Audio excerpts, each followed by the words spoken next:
The Escura InstantSnap, a Japanese toy camera that I got to order from an official website without having to click through an Instagram ad first. I've been using this little doohickey for about a month now, and before I tell you what I actually think about it, let's start at the beginning.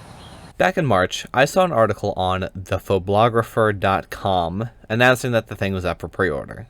And looking back at the article, even this random little website was wary of it, as I more so should have been.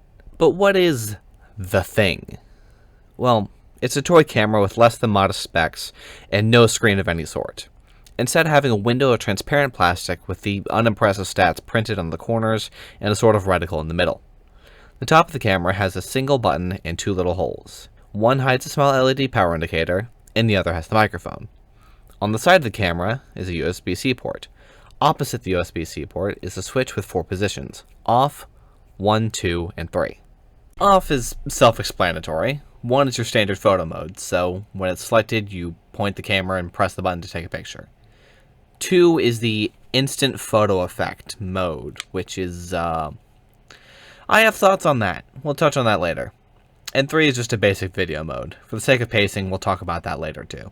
Anyway, most of my thoughts on the InstantSnap boil down to 2 points. 1, it's not worth $46 plus shipping from Japan.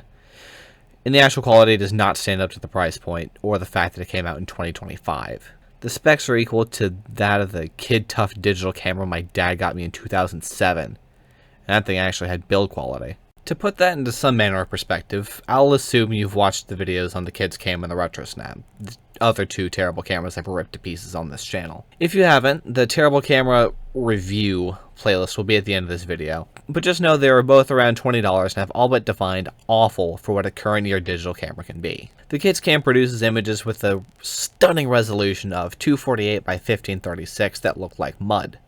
The RetroSnap takes pictures at 3760 by 2128 that are passable. The InstantSnap's pictures are 1200 by 1440 and look like this. If you need further context for how unacceptable this is for $47 plus international shipping, the video you're watching at this very moment is 1920 by 1080. These pictures are squished to fit on the screen and continue to look like the dog ate them. The RetroSnap is smaller than the InstantSnap, cheaper than the InstantSnap, and somehow more entertaining to use than the InstantSnap. The literal dropped-shipped scam is more fun to use than the deliberately made toy camera, takes better pictures, and can take microSD cards bigger than 32 gigabytes. Well, at least there's one positive. I got mine almost a month early. Somehow. I'm writing this paragraph on June 25th and got the camera on the 12th. But the website for the camera says it's not even supposed to start shipping until July 10th, the day after this video comes out. Bizarre, but at least the warning's able to get out early. So, what do I need to warn you about? Well, one of the more minor issues is that when you turn it on, it takes a couple seconds to start working. My theory is that during this time between being powered on and being active is when a camera with an LCD screen would play a splash screen. But there is no screen, so there's just a delay, not even a jingle.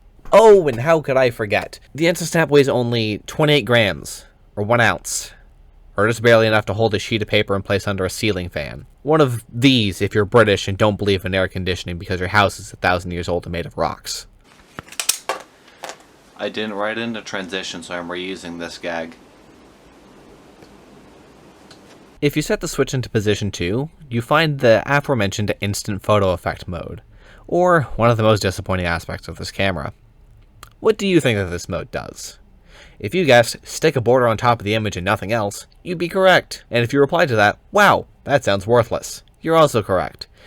Literally all this mode does is apply a crop to the already rather small image and fill in the space with white. No, this does not make the image look better, or even more competent. Then, what's the point of mode 2? Well, Man,